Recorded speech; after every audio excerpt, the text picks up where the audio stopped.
헤드라인입니다. 72시간 동안 바다가 멈췄다. 그리고 세계는 한국을 다시 보게 됐다. 동부가 바다 한가운데서 민간 선박들과 군용 함정들의 항로와 통신이 동시에 교란되는 상황이 발생한다면 세계 경제와 안보는 어떻게 흔들릴까요? 일부 분석에 따르면 동부가 해역의 선박 운항이 단 24시간만 멈춰도 전 세계 물류 비용이 수십 % 이상 요동칠 수 있다는 가정이 제기됩니다. 실제로 국제해사기구 보고서들에서도 동부가 항로는 세계에서 가장 민감한 구간 중 하나라는 평가가 반복되어 왔죠. 이런 상황에서 특정 한 나라만이 선박 위치, 통신, 기상 데이터를 결합한 고도화된 해양 정보 시스템을 갖고 있다면 어떻게 될까요? 그리고 그 나라가 조용히 이 위기를 분석하고 있었다면 국제사회의 시선은 어디로 향하게 될까요? 흥미로운 점은 이 가상 시나리오 속에서 처음에 주목받는 국가는 한국이 아니라는 겁니다. 대부분의 시선은 여전히 검증된 선진국 쪽으로 향합니다. 하지만 시간이 지날수록 숨겨져 있던 한국의 기록, 기술, 품격이 서서히 부각됩니다. 과연 72시간 동안 무슨 일이 벌어진 걸까요? 저는 마르쿠스 바그너입니다. 61세, 유럽 최대 리스크 컨설팅 회사의 글로벌 지정학 리스크 수석 분석관이죠. 30년 동안 각국 정부와 대형 은행들이 정치와 안보 리스크 평가를 저에게 맡겨왔습니다. 제 머릿속에는 세계 지도가 이미 정리되어 있었어요. 특히 아시아는요. 정치적으로 불안한 신흥국들. 기술은 있지만 데이터 신뢰도는 서구만 못한 나라들. 결국 최종 결론은 미국과 유럽이 내리는 지역. 그런데 그날 제 책상 위에 한 보고서가 놓였습니다. 가상 시나리오 분석 의뢰. 동부가 해역 72시간 항로 교란 사태 발생 시 각국 대응력 비교. 저는 커피를 한 모금 마시고 보고서를 펼쳤어요. 의뢰는 중립적인 포맷이었습니다. 하지만 제 머릿속엔 이미 답이 있었죠. 해양, 정보, 기술. 그래도 믿을 수 있는 건 미국과 전통적 선진국들 뿐이겠지. 한국은 보조 역할을 하는 정도일 거야. 솔직히 말하면 저에게 한국에 대한 왜곡된 기억 하나가 깊게 박혀 있었습니다. 제 외동아들은 20대에 아시아로 가서 사업을 했어요. 공장 계약을 맺었다가 환율 급변과 경기 침체로 실패했죠. 그때부터 아들은 아시아에 남는 건 빚뿐이라고 입버릇처럼 말했습니다. 그 말은 어느새 제 머릿속에서 이렇게 변해 있었어요. 한국, 대만. 싸게 만들고 빨리 성장하지만 결국 시장을 흔드는 나라들이다. 책임 있는 강국이라는 말과는 거리가 있다. 그때 회사 대표의 메일이 도착했습니다. 이번 시나리오는 단순 탁상 공론이 아니다. 실제 각국 분석기관과 함께 합동 연구 프로젝트 형식으로 진행된다.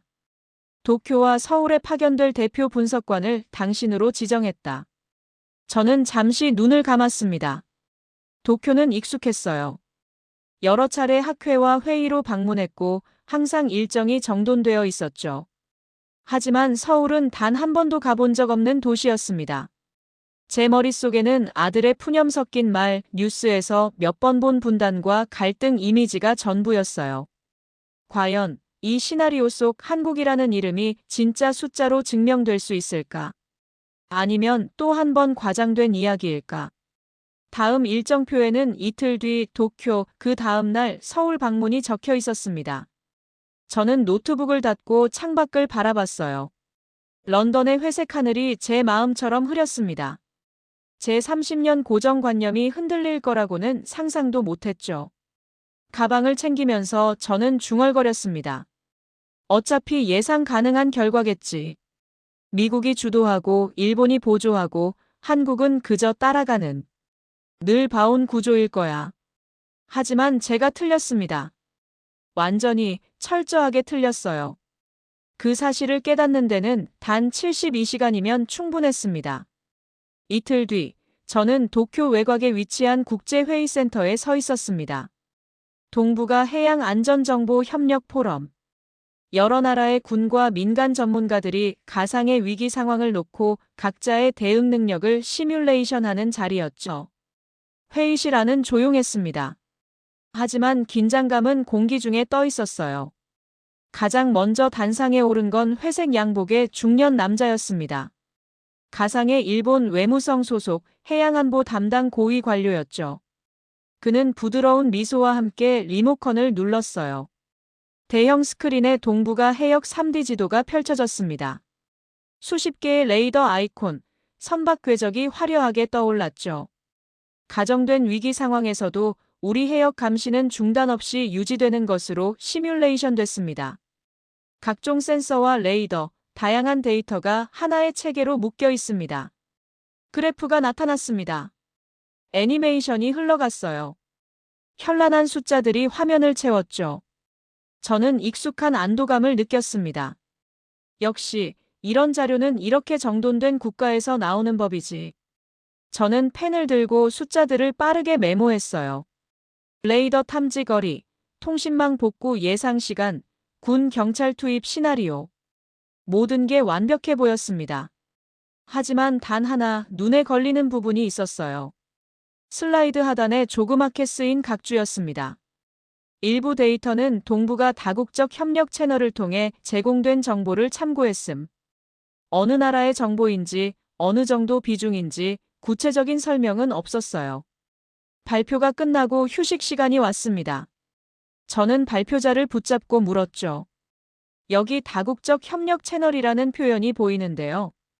시뮬레이션에서 사용된 데이터 중 다른 나라에 의존한 비중이 어느 정도입니까? 발표자는 살짝 웃으며 대답했습니다.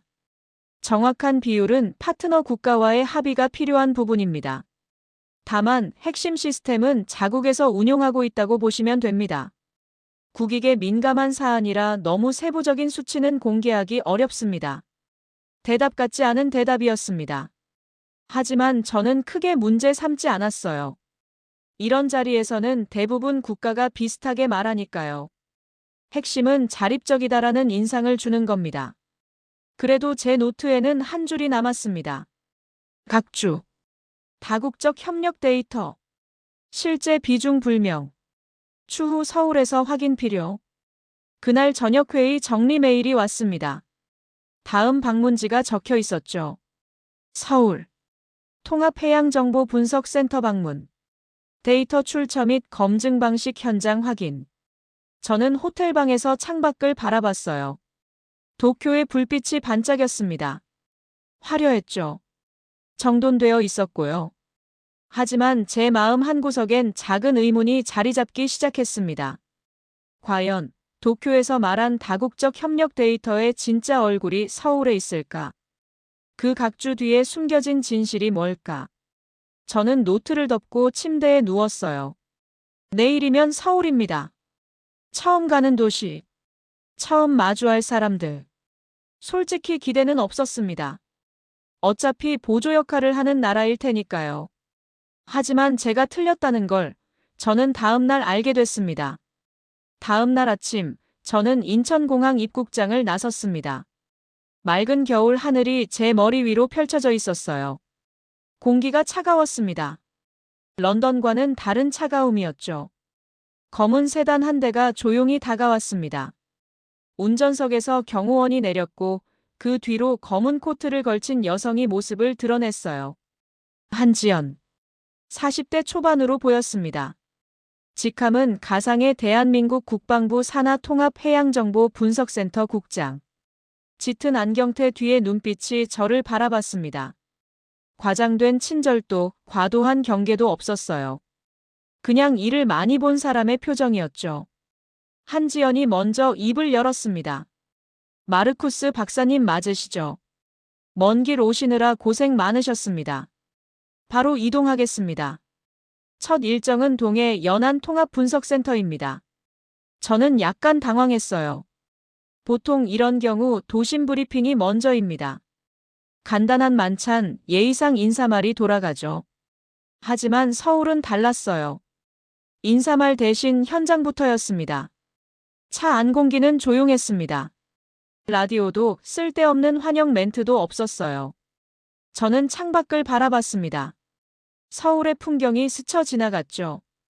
고층 빌딩, 좁은 골목, 한글 간판들. 낯설었지만 어딘가 정돈된 느낌이 있었어요. 잠시 침묵 끝에 저는 먼저 물었습니다. 도쿄에서는 다국적 협력 데이터를 보조적인 참고 수준이라고 설명했습니다. 이 가상 시나리오에서 한국은 어떤 역할로 설정돼 있습니까? 한지연은 잠시 저를 바라보더니 담담하게 말했어요. 이번 공동 프로젝트는 누가 더 중요하냐를 따지는 자리가 아니라 연결이 얼마나 잘 되어 있냐를 검증하는 자리입니다. 한국이 맡은 역할은 어느 한 나라를 돋보이게 하는 것이 아니라 데이터의 빈 구멍을 찾아내는 것에 가깝습니다. 애매한 대답 같았습니다. 하지만 한지연의 표정에는 힘이 있었어요. 저는 고개를 끄덕이며 다시 창밖을 봤습니다. 제 머릿속에는 여전히 오래된 편견이 자리 잡고 있었죠. 한국이라는 나라. 말은 많고 성장 속도는 빠르지만 결국 큰 틀은 미국과 일본이 잡고 그 안에서 움직이는 나라일 뿐이다. 그러나 한지연의 태도는 제가 상상하던 자신을 과시하려는 신흥국 관료의 모습이 아니었습니다. 차는 계속 달렸어요. 도심을 벗어나 고속도로로 접어들었죠. 산들이 보이기 시작했습니다. 몇 시간 후 세단은 동해안의 한 기지 앞에 멈췄습니다. 멋부린 간판도 화려한 조형물도 없었어요. 그냥 군부대 특유의 담백한 출입문과 바람에 펄럭이는 태극기뿐이었습니다. 한지연이 말했습니다. 이곳은 해양 안전과 감시를 위한 통합 분석센터입니다. 무기 체계를 보여드리는 공간이 아니라 기록과 데이터가 어떻게 모이는지를 보여드리는 곳입니다. 지금부터 보시는 내용은 전부 가상의 시나리오에 맞춰 익명 처리된 데이터들입니다. 저는 자신도 모르게 고개를 끄덕였어요. 출입문을 통과하면서 저는 느꼈습니다. 이곳은 뭔가 다르다는 걸. 도쿄에서 본 화려함과는 다른 조용한 무게감이 있었어요. 저는 아직 몰랐습니다. 이 지하 공간에서 보게 될 수치와 기록들이 제 30년짜리 편견을 조용히 허물기 시작할 거라는 사실을요. 과연 이곳에서 어떤 한국식 데이터 문화와 마주하게 될까? 제 가슴이 조금씩 두근거리기 시작했습니다. 엘리베이터 문이 열리자 서늘한 공기가 제 얼굴을 스쳤습니다. 넓은 공간이 펼쳐졌어요. 천장은 높고 벽면에는 여러 개의 대형 스크린이 빛나고 있었죠. 국무부의 느낌보다는 IT 기업 관제센터에 가까운 분위기였습니다. 한지연이 설명을 이었어요. 여기는 가상의 시나리오에서 설정된 동북아 해역 통합 모니터링 룸입니다. 실제 군사작전 정보는 아니고 각국이 제공하기로 합의한 익명 예시 데이터를 바탕으로 구성된 화면입니다. 저는 천천히 스크린들을 바라봤습니다. 선박 위치를 나타내는 점들이 움직이고 있었어요. 기상정보가 실시간으로 업데이트됐죠. 통신 상태, 그리고 항로 변경 이력이 한꺼번에 떠 있었습니다. 특징적인 점은 표시된 정보들의 출처가 세밀하게 구분되어 있었다는 겁니다.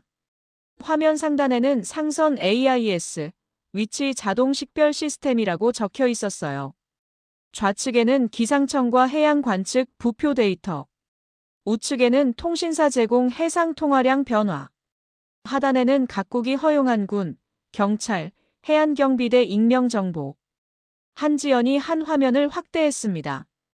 여기 보시면 이 가상 시나리오에서 특정 구역의 선박 속도 저하 패턴이 나타납니다. 군사 정보라고 부르기엔 애매한, 불편한 작은 징후들입니다. 저는 숫자들을 천천히 훑었어요. 선박 속도가 평소 대비 평균 몇 노트씩 떨어지고 있었습니다. 통신 제시도 횟수가 증가했죠. 항로가 미세하게 휘어지는 데이터가 보였어요. 전통적인 군사 레이더 화면으로는 잘 보이지 않는 흔적이었습니다. 제 심장이 조금씩 빨라지기 시작했어요. 이건 뭔가 다르다는 느낌이 들었죠. 한지연이 말을 이었습니다. 이런 데이터들은 무기의 성능과는 별개입니다. 관찰하고 적어두고 다시 확인하는 능력에 가깝습니다. 한국은 역사적으로든 산업적으로든 이 부분을 많이 연습해온 나라입니다. 저는 고개를 들어 한지연을 바라봤습니다. 여기 적힌 데이터 출처 표기를 보니 여러 나라 코드명이 보입니다. 이 가상 프로젝트에서 한국이 맡은 역할은 정확히 무엇입니까? 한지연은 한 구역을 가리켰어요. 저 구역이 미등록 출처 데이터입니다. 이 프로젝트의 핵심 중 하나는 누가 어떤 데이터를 제공했느냐가 아니라 누가 비어있는 칸을 끝까지 찾아내느냐입니다. 한국은 그 빈칸을 줄이는 역할을 맡았습니다. 민간과 공공 데이터를 연결해서요. 그 순간 제 머릿속에 전율이 흘렀습니다. 누가 대단한 무기를 보여주느냐가 아니라 누가 더 오래 정확하게 기록을 쌓아두었느냐. 그게 이 가상 시나리오의 숨은 포인트였던 겁니다. 저는 도쿄에서 봤던 화려한 레이더 애니메이션을 떠올렸어요. 거기서는 어디까지 보이나가 강조됐습니다. 여기서는 언제부터 이상한 점이 있었나가 강조되고 있었죠.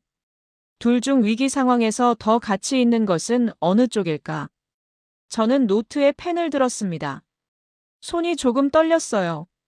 군사력의 크기보다 기록력의 깊이가 더 중요해지는 순간이 온다면 세계는 어떤 나라를 다시 보게 될까? 한지연이 다른 화면을 가리켰습니다. 이 데이터는 어선들의 움직임입니다. 가상 시나리오에서 특정 구역을 피하기 시작한 소형 어선 패턴이 보이죠. 이런 작은 변화들이 모여서 큰 그림을 만듭니다. 저는 화면을 응시했어요. 점들이 움직이고 있었습니다.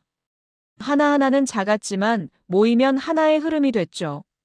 마치 별들이 모여 은하수를 만드는 것처럼요. 제 가슴속 깊이 뭔가가 울렸습니다.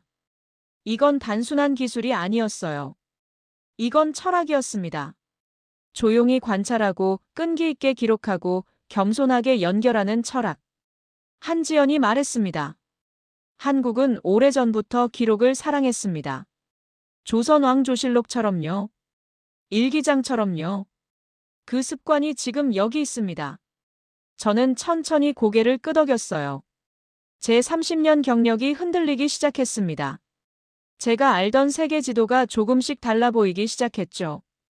과연 국제회의장에서는 어떤 일이 벌어질까? 제 마음이 두근거렸습니다. 며칠 뒤, 저는 가상의 동부가 국제기구 회의장에 앉아 있었습니다. 각국 대표단들이 모였어요. 이곳에서는 동일한 가상 위기 상황에 대해 자기 나라 시스템이 어떻게 반응했는지를 시뮬레이션 결과로 발표하는 자리였죠. 먼저 발언한 나라들은 대체로 비슷했습니다. 레이더 탐지 거리 그래프가 나타났어요. 통신망 복구 예상 시간이 제시됐죠. 군과 경찰 투입 시나리오가 펼쳐졌습니다.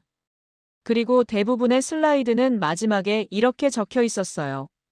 자국 시스템만으로 큰 혼란 없이 상황을 관리할 수 있는 것으로 추정됨. 저는 평소 하던 대로 각 나라 발표를 점수화하고 있었습니다. 펜을 움직이며 숫자를 적어 내려갔죠. 그런데 한국 대표단의 발표는 달랐습니다. 단상에 선 한지연은 프로젝터 대신 얇은 책자 하나를 꺼냈어요. 대한민국은 이번 가상 시나리오에서 누가 더 멀리 보느냐보다 누가 더 일찍 이상을 감지하느냐에 집중했습니다. 한지연은 책자 첫 페이지를 펼쳤습니다. 그 안에는 실제 사건이 아닌 가상 상황에 맞춰 만들어진 해양 이상, 징후 관찰 일지가 시간 순으로 정리되어 있었어요. 1시간 단위의 선박 속도 변화, 기상 악화 시작 시점, 통신 제시도 횟수 증가, 특정 구역을 피하기 시작한 소형 어선 패턴. 마치 조선시대의 일기장처럼 촘촘하게 날짜와 시간이 적혀 있었습니다. 제 숨이 잠시 멈췄어요. 한지연이 말을 이었습니다. 한국은 기록을 사랑하는 나라입니다. 역사서, 마을 일기, 산업 현장의 작업 일지까지. 일단 적어두고 나중에 본다는 습관이 오래 이어져 왔습니다. 이 프로젝트에서도 똑같이 했습니다. 그냥 조용히 관찰하고 모아두었습니다. 다른 나라 발표들이 한 번의 화려한 그래프라면 한국의 발표는 작은 점들을 모은 긴 선에 가까웠습니다. 저는 펜을 들고 노트에 적었어요. 한국 시뮬레이션. 위기가 본격화되기 수시간 전에 작은 이상 징후들을 가장 많이 발견. 무기 성능보다 데이터 습관의 승부처럼 보임. 한 대표가 질문했습니다. 그렇다면 이 가상 상황에서 한국의 역할은 위기에 직접 개입하는 국가가 아니라 다른 나라에게 정보를 미리 알려주는 국가에 가깝다는 의미입니까? 한지연은 짧게 고개를 끄덕였어요.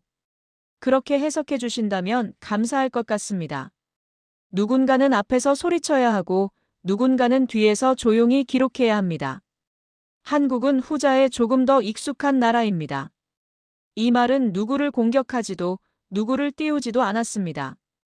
그냥 우리의 방식은 이렇다고 담담하게 설명하는 말이었어요. 그러나 그 담담함 속에서 저는 묵직한 힘을 느꼈습니다. 제 가슴속 깊이 뭔가가 요동쳤어요. 30년 동안 쌓아온 제 평가 기준이 흔들리고 있었습니다. 기록과 데이터 습관 하나로도 세계 협력 구조에 보이지 않는 축이 될 수 있다면 그 자리에 설 나라는 과연 어디일까? 회의가 끝나고 저는 복도에 섰습니다. 창밖을 바라보며 깊은 숨을 쉬었죠. 제 머릿속이 복잡했어요. 런던에서 출발할 때와는 완전히 다른 생각들이 떠올랐습니다. 과연 이 프로젝트는 저에게 무엇을 보여주려는 걸까? 그리고 저는 이제 무엇을 써야 할까? 다음 날 예상치 못한 개인적 충격이 저를 기다리고 있었습니다. 프로젝트 일정 마지막 날 한지연은 공식 일정표에는 없는 한 곳을 제안했습니다. 시간이 허락된다면 한 군데를 더 보여드리고 싶습니다.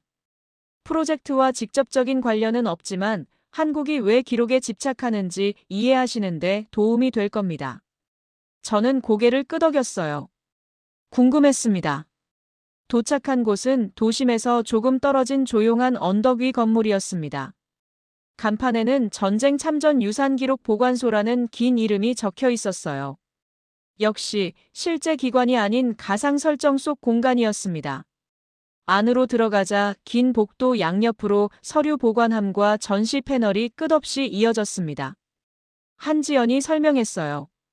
이곳에는 과거 전쟁 때 이 땅을 위해 싸웠던 한국인과 외국인들의 이름, 그리고 그 가족들의 기록이 보관돼 있습니다. 실제 인물은 아니고 대부분 이 프로젝트를 위해 익명화된 가상 프로필들이지만요. 저는 천천히 복도를 걸었습니다. 벽면의 패널들이 제 눈앞을 스쳐 지나갔어요.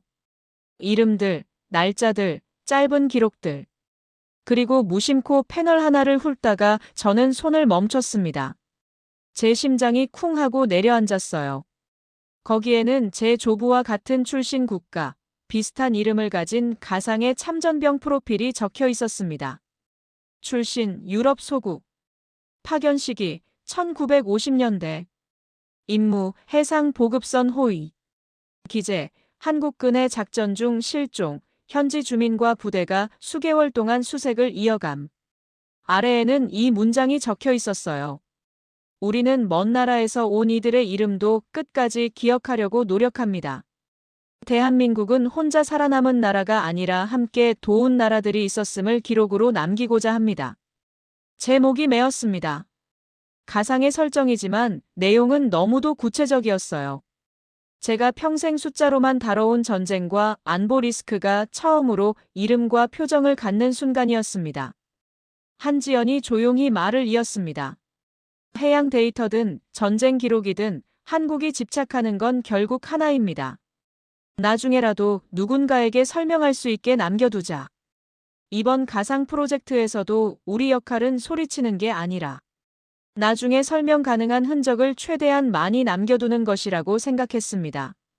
저는 천천히 고개를 끄덕였어요. 제 눈가가 뜨거워졌습니다. 61년을 살면서 느껴보지 못한 감정이 제 가슴을 채웠죠. 처음 런던에서 이 프로젝트 이메일을 받았을 때 제 머릿속에는 또 아시아발 리스크 이야기라는 피로감이 먼저 떠올랐습니다. 하지만 지금 제 노트 한 페이지에는 다른 문장이 쓰이고 있었어요. 한국. 기록을 통해 책임지려는 나라. 위기 시뮬레이션에서도 가장 먼저 무기를 내보이지 않고 가장 오래 데이터를 쌓아두는 나라. 이런 태도가 세계가 필요로 하는 조용한 중심축의 조건이라면 지금까지의 평가는 너무 얕지 않았는가. 저는 패널 앞에서 한참을 서 있었습니다. 한지연은 아무 말 없이 제 옆에 서 있었어요. 그 침묵이 감사했습니다. 복도를 걸어 나오면서 저는 생각했습니다. 이 모든 경험을 어떻게 보고서에 담아야 할까? 어떤 문장으로 시작해야 할까? 그리고 무엇보다 제 아들에게는 뭐라고 말해야 할까? 프로젝트 종료 후 저는 런던 본사 회의실에 앉아 있었습니다. 수십 장에 달하는 최종 보고서 초안이 제 앞에 펼쳐져 있었어요. 초안의 제목은 꽤 딱딱했습니다. 가상 동북아 해역 72시간 교란 시나리오 분석, 각국 데이터 협력 구조 평가 초안. 그러나 제가 가장 오래 붙들고 있는 부분은 첫 장 도입부였습니다. 원래 제가 쓰려던 문장은 이랬어요. 동북아 위기 관리에서 주도적 역할은 여전히 전통적 선진국과 기존 강대국들이 담당할 것으로 보인다. 한국과 기타 신흥국은 보조적 데이터 제공 역할에 머물 가능성이 크다. 그 문장은 지금 빨간 펜으로 줄이 그어져 있었습니다. 저는 펜을 들고 새로운 문장을 썼어요. 이번 가상 프로젝트는 누가 더 큰 무기를 가졌는가 보다 누가 더 오래, 더 정직하게 기록했는가가 위기 관리에서 얼마나 중요한지를 보여준다. 이 관점에서 볼 때 한국은 더 이상 주변부 국가가 아니라 기록과 데이터 습관을 통해 협력 구조의 중심축이 될 잠재력을 가진 나라로 평가할 필요가 있다. 제 손이 조금 떨렸습니다. 30년 동안 쌓아온 제 평가 기준을 스스로 뒤집는 순간이었어요. 보고서를 검토하던 회사 대표가 물었습니다. 한국에 너무 후한 점수를 준 것 같지 않나? 실제 군사력이나 규모 면에서 여전히 다른 강대국들보다 작은 편인데. 저는 차분하게 대답했어요. 이번 프로젝트는 전쟁을 누가 이기느냐가 아니라 위기를 누가 가장 빨리 감지하고 누가 가장 잘 설명할 수 있느냐를 평가하는 것이었습니다. 그 기준이라면 한국은 분명히 높은 점수를 받을 자격이 있습니다. 감정이 아니라 데이터와 기록 방식에 기반한 평가입니다. 대표는 잠시 침묵하더니 고개를 끄덕였습니다. 그렇다면 그렇게 적자. 다만 이게 가상 시나리오라는 점도 보고서 맨 앞에 분명히 밝히도록 하자. 오해가 생기지 않게. 보고서 최종본 상단에는 이 문장이 추가되었어요. 본 문서는 실제 사건이 아닌 가상의 위기 시나리오를 바탕으로 한 분석 교육용 자료이며 특정 국가나 기관의 실제 정책을 비판하거나 평가하기 위한 것이 아님. 저는 문장을 한 번 더 읽고 조용히 화면을 닫았습니다. 창밖을 바라봤어요. 런던의 회색 하늘이 여전히 흐렸지만 제 마음은 이상하게 맑았습니다. 저는 노트를 펼쳤습니다. 서울에서 적었던 메모들이 보였어요. 기록을 통해 책임지려는 나라. 은혜를 잊지 않는 나라. 제 아들에게 전화를 걸었습니다. 오랜만에 목소리를 듣고 싶었어요. 아들은 놀란 듯 물었죠. 아버지, 무슨 일이세요? 저는 잠시 침묵하다가 말했습니다. 아들아, 내가 너한테 잘못 말한 게 있는 것 같다. 아시아에 대해서 말이야. 한국에 대해서도. 전화기 너머로 아들의 숨소리가 들렸어요. 저는 천천히 지난 며칠간의 이야기를 들려주기 시작했습니다. 이야기의 배경, 등장인물, 기관 이름은 모두 가상이었습니다. 실제 사건은 아니었어요. 하지만 이 가상 시나리오가 던지는 질문은 꽤 현실적일 수 있습니다. 우리는 한국을 아직도 갑자기 떠오른 신흥국 정도로만 보고 있지는 않은가? 조용히 데이터를 쌓고 남들이 지나친 흔적을 모으고 은혜와 빚을 기록으로 남기는 나라라는 또 다른 얼굴은 놓치고 있었던 것은 아닐까? 어떤 분은 이 이야기를 그냥 잘 만든 국뽕 오디오 드라마로 소비할 수도 있습니다. 어떤 분은 기록과 책임이라는 단어에서 다른 생각을 할 수도 있죠. 중요한 건 이야기가 끝나고 난 뒤 각자 마음속에 남는 한 줄일 겁니다. 세상이 동북아 지도를 다시 볼 때 한국이라는 이름 옆에는 어떤 단어가 함께 붙어야 할까요? 강대국, 군사력, 경제력도 좋지만 어쩌면 기록하는 나라, 책임지려는 나라, 은혜를 잊지 않는 나라라는 수식어가 가장 오래 남을지도 모릅니다. 72시간 동안 바다가 멈췄던 가상의 이야기는 여기서 끝납니다. 하지만 우리가 기록하고 있는 지금 이 순간은 계속됩니다. 우리는 무엇을 적어두고 있나요? 우리는 누구를 기억하려 하나요? 그 질문의 답이 어쩌면 미래의 세계가 우리를 바라보는 시선을 결정할지도 모릅니다. 고맙습니다.